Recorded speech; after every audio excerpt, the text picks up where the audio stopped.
Bonsoir, bienvenue sur eriminfo.com. Dans Rime Croisée, il est auteur d'une mixtape qui s'appelle Pélo de Pélo. Il est également auteur de l'album Première Vitesse. Vous voyez de qui je parle, Cité Playa dans la zone. Il s'appelle Taleb Latimore.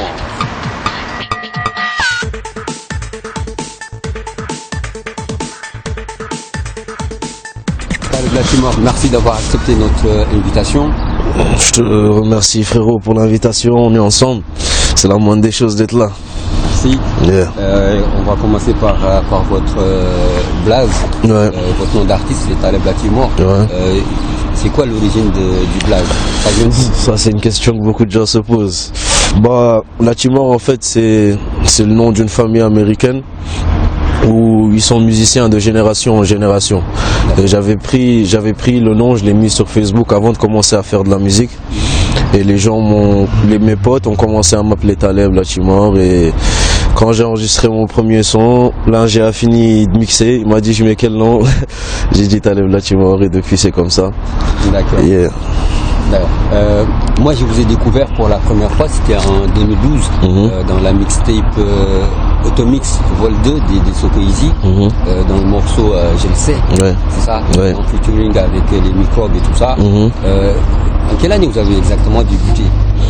J'ai commencé courant 2009-2010, je me rappelle plus très bien, tu vois. J'ai commencé à la Cité, avec Cité Plage, mon quartier, avec Maxime, Ahmedou François et un gars qui s'appelle Toka. On a commencé à rapper et de fil en aiguille, j'ai progressé jusqu'à être là aujourd'hui. D'accord. Vos textes sont entièrement écrits en français. Ouais. Est-ce qu'on peut dire que le rap français qui vous a le plus influencé? Oui, j'ai beaucoup été influencé par la culture française. Parce que depuis mon plus jeune âge, je fais le programme français. Je suis allé à l'école en français, je regardais la télé en français, j'écoutais du rap en français. Donc logiquement, par influence, c'est avec cette langue que je rappe. Ouais. Qui sont les rappeurs français qui vous ont marqué, que vous écoutiez quand vous étiez petit? Quand j'étais petit, j'écoutais Soprano, La Fouine. C'est surtout La Fouine qui m'a marqué quand son concert il est venu à Nouakchott. Au festival Salam Alaikum, c'était la première fois que j'allais à un concert de ma vie. J'ai vu La Fouine en concert, j'ai kiffé et je me suis dit que j'allais faire la scène où je l'ai vu et je l'ai fait. D'accord. Pour ceux qui ne connaissent pas Taleb Latimore, je vous propose un clip, c'est Don't Don't featuring Hamza Brain, big up à lui.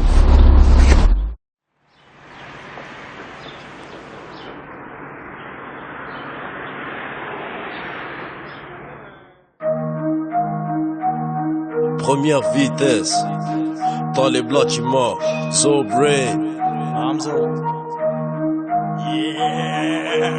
On a rafalé le game pour pas permis. Mougati est dans les parages, vous êtes avertis. J'ai tapé sur mon clavier AZERTY.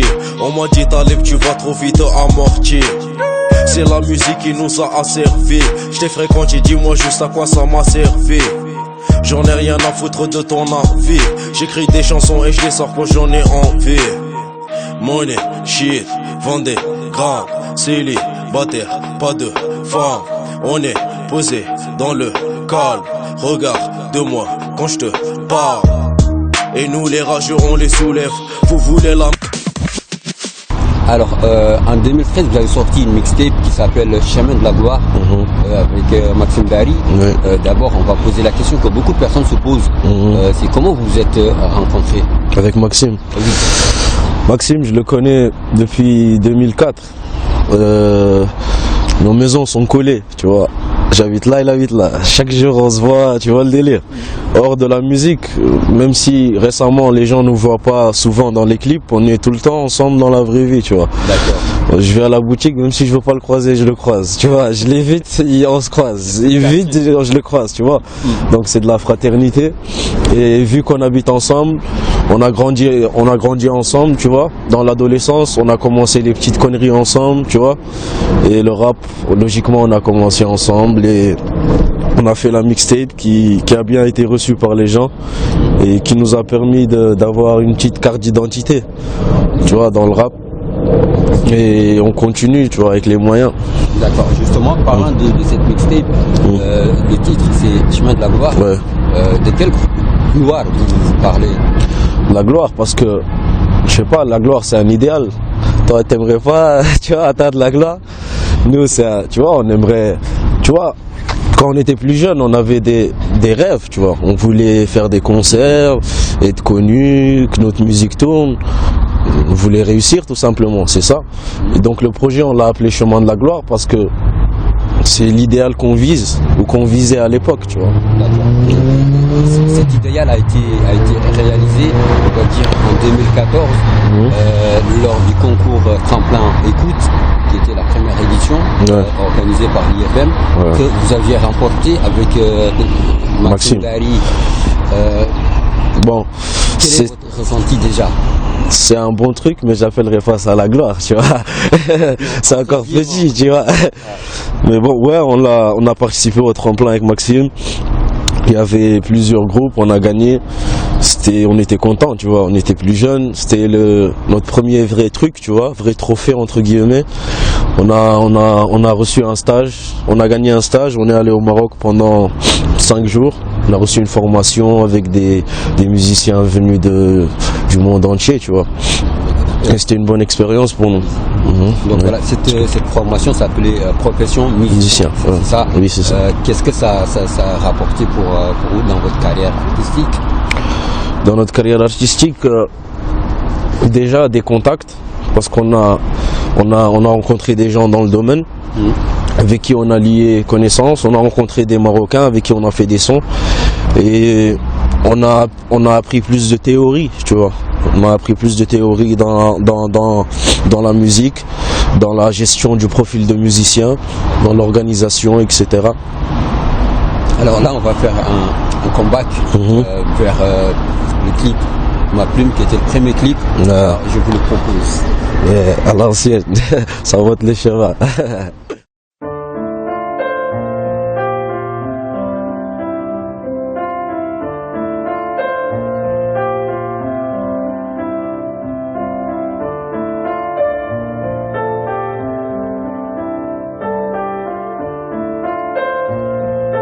This is a Cinema Beats production. Ma rime n'est pas du genre qu'on retrouve partout. Celle des autres a été conçue dans une partouze. Des mesures et des lignes, j'en écris par 12. Africain dans mes poches, y a pas de flouze. Depuis le bas je remonte. Tous ces gens qui parlent veulent me pousser à la déroute. Restez poli, si tu parles mal on te démonte. Rafale de balles blindées comme à Beyrouth. J'garde un gros sourire, garde un gros smiley. J'ai été un salaud, aujourd'hui je te dis smahlé. Je tournerai pas la page, carrément je la déchire. Cherche une solution pour guérir mes blessures. Entouré de mes rails, la famille, tous mes gars sûrs. En cas de pépin, toutes les fautes on les...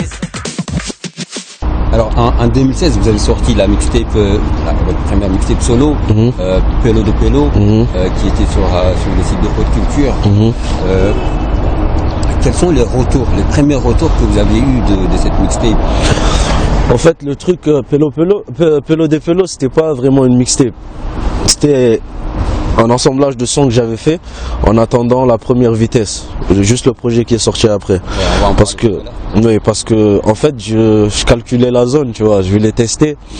J'ai mis le truc pour tester un peu.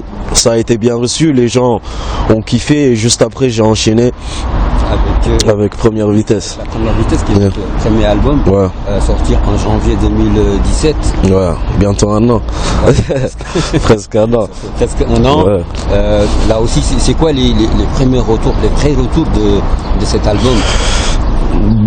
Je pense que c'est un album qui a bien été reçu, qui a bien marché. Je sais même pas si je peux l'appeler un album carrément, frère. Parce que je sais pas si c'est un album, je sais même pas ce que c'est, tu vois. Tu vois, je sais même pas comment je vais l'appeler. Mais c'est un truc c'est un projet qui a bien été reçu, qui a bien marché, je pense, qui a bien tourné. J'ai eu de bons retours de la part de beaucoup de gens. Il y a les clips après qui sont sortis, qui ont beaucoup tourné. J'ai fait beaucoup de concerts. Il y avait des gens qui connaissaient tous les sons par cœur et c'était vraiment une bonne année, tu vois. J'ai kiffé avec le projet. D'accord. C'est un projet qui se trouve sur les plateformes digitales, Ouais. iTunes, Deezer. 10 heures, tout ça. Donc voilà, pour ceux qui veulent avoir l'album Première Vitesse, donc voilà, disponible Ouais. sur toutes les plateformes de téléchargement légal, je dis bien. Les gars. Alors là, on va parler de la vision, de votre vision de la jeunesse mauritanienne. Vous avez un son qui s'appelle Jeunesse, justement, qui est issu de l'album Première vitesse. Vitesse. Alors dans ce morceau, vous dites ma jeunesse est divisée tant bien que mal. On n'est pas soudés. Je trouve ça anormal. Anormal. Ouais. J'ai une fois discuté de ce sujet avec, par exemple, Yaro Gaina, que vous connaissez. Oui, je le connais. Pour lui, c'est un problème de communication que la jeunesse mauritanienne a. Dire qu'on ne communique pas. À votre avis, c'est quoi la solution aujourd'hui pour souder cette jeunesse? La solution, je pense pas que je puisse trouver la solution, mais je pense que, en fait, la jeunesse mauritanienne, c'est comme la jeunesse des quartiers de France ici, tu vois. Ils sont marginalisés, ils sont perdus. Tu vois, nous, en tant que jeunes, à 16 ans, 17 ans, c'est difficile d'avoir une bonne scolarisation au pays, tu vois. T'es perdu, il n'y a pas d'opportunité, tu vois. On est perdu, il n'y a pas une bonne base. Et je pense que c'est ça qui fait que les jeunes, ils sont perdus, tout simplement. Je pense que c'est un problème d'éducation, de base culturelle. D'accord. Ouais. Ça fait quelques mois que vous vivez en France. Donc voilà, vous avez déjà une mixtape et un album. Avec le recul, quelle est votre vision du hip-hop mauritanien?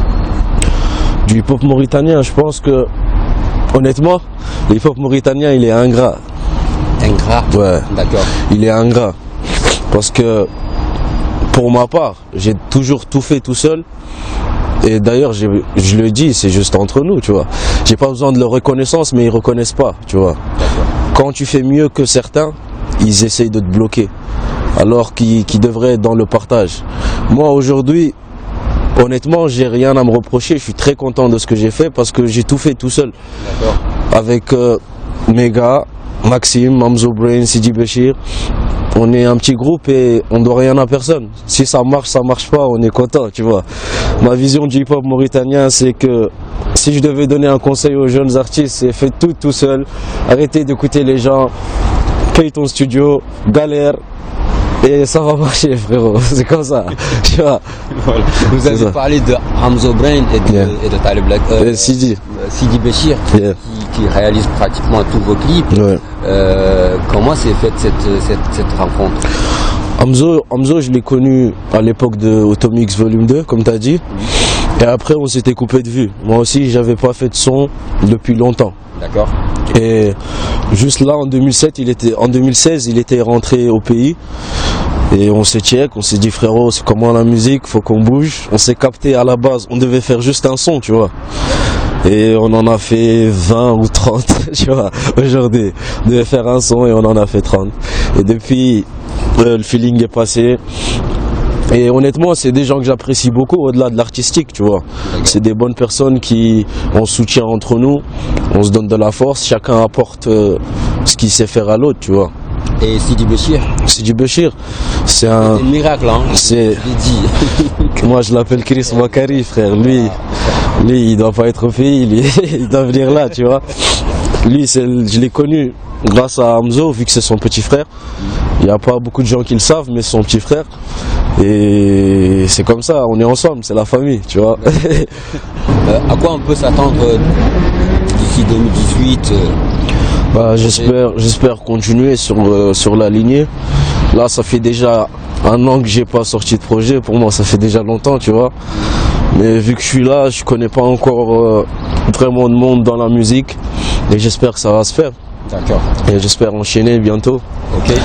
On va finir cette interview avec une interview spéciale. Ouais. Votre album s'appelle Première Vitesse. Ouais. Vous avez un morceau qui s'appelle Première Quelquefois. Quelquefois, ouais.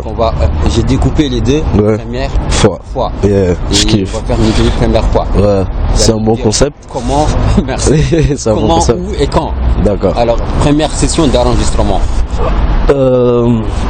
Avec Ahmedou François à Basra, 2009-2010. Si je me trompe pas, l'ingénieur du son c'était 17, mais je me rappelle pas bien. D'accord. Ouais. Premier concert? Premier concert. C'était au lycée français Théodore Monod. Premier clip.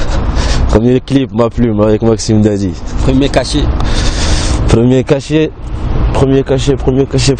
c'était quoi hein? Premier chèque. Premier cachet. Bon, premier vrai cachet, Oui. je pense que c'était à la fête de la musique. En 2013. Non, en 2014. On avait touché 70 balles, frère. Moi et Maxime, on a pris 35 000, on était contents. Le message d'un fan. Oh, j'en ai eu, je m'en rappelle plus, mais j'en ai eu très tôt. J'en ai eu très tôt. Ah ouais. Ouais, j'en ai eu très tôt. Les petits, surtout les petits, tu vois, les petits, ils kiffent vite et ils t'écrivent, tu vois. Ceux qui ont 9 ans, 10 ans, c'est les vrais fans, tu vois. Ils t'écrivent dans la force. Premier album acheté. Jamais acheté d'album. Jamais acheté d'album de ma vie. Jamais. Et nous, on n'achètera pas ton album, hein. Bah, si tu veux, hein. D'ailleurs, est-ce que tu l'as acheté? La question. De toute façon, de toute façon, je touche pas de bif, frère. Achète-toi si tu veux, c'est pareil. Que j'ai acheté, il a dit. Ouais. Tout le monde, là, ça tire. Alors, puisque ça commence à tirer, fin à l'interview. Non, je kiffe, frère. Non, ça, frérot. Yeah.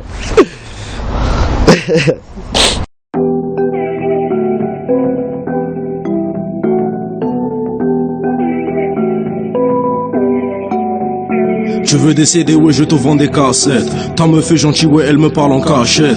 Dans la rue, c'est chaud, ouais, j'ai sorti la machette. Toi, tu télécharges le projet, frérot, ou tu l'achètes. Frérot, je galère, mais comment t'es une star, wesh. Chez nous, tout est rouge comme à l'époque des Far West. Charlotte à mes négros de Paname et Barbès. C'est pas les bandits, c'est la vie qui nous agresse. Pélo des pélos a servi tous les Yankees.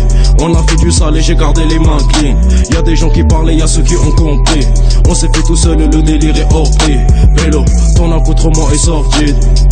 Ton regard est plutôt morbide. Je vais te rétamer, finir à Auschwitz. Moi j'ai grandi dans le nord, t'as grandi dans le vide. Donc je vais me calmer, je vais pas aller trop speed. Ces négros sont chauds mais face à moi sont has-been. Facilite le move et mets un coup de vaseline. Pourquoi ils ont peur quand j'arrive et quand je kick? Ha! Négro faut se dire. C'était Rime Croisé avec Taleb Latimore. Je vous donne rendez-vous à très bientôt sur RMIFO.com.